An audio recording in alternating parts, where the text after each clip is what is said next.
মাটির বাক্স তো বেরছে দ তোর পয়সা ঘুরে নি र थांबाय थादो नोंखौ हमनानै फायगोन र কে রে তুই আবার কি মনে করে এলি কি মনে করে আইলাম মানে আমার বাড়িতে এলাম তুমি কি কর না তুই এটা কি কথা বললি এটা তোর বাড়ি কেম করে দুই ভাই মিলে মাটি কিনছিলাম পয়সা তোর আদরি দিয়ে দিছি তুই গেছে গা সরকারের বাড়ি ঘর ভেঙে দেবো ওদিকে তুই কি কইছিলি ভাই আমার টেয়ে দিতাম জামকা তোর টেয়ে দিয়ে দিছি আবার তোর টের বাড়ি গোয়াতে বড় মতো দাদা আন্নে কি কইলেন এটা দেহবো তুমি আঙ্গ মধ্যে নাক গলাও না হ্যাঁ কই দিছি সাবধান কই দিছি আঙ্গ দুই ভাইয়ের মধ্যে যা আছে না দুই ভাই তুমি নাক গলায় না বলতে হ্যাঁ নাক গলামো না মানে নাক তো গলামুই মাঠের বাগ দেন না গঙ্গ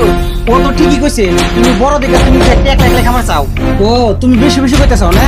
এই যে মাটির পয়সা যেটি আধা ভাগ নিয়ে গেছিলাম না এই যে এটার ভিতরে সব টাকা আছে তুমি নিয়ে নাও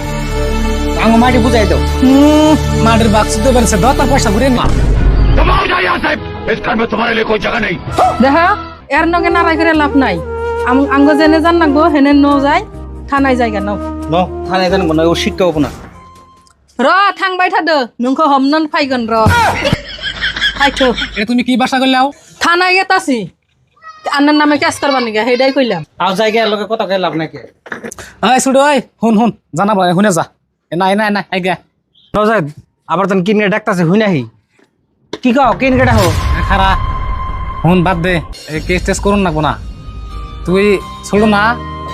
দেখ বড় বাইরে ফালে থেকে গেছিলি গে সরকারের বাড়ি ঘর ভেঙে দেবো দিকে তুই গেলি গে রাগ করে পয়সা পাতি নিয়ে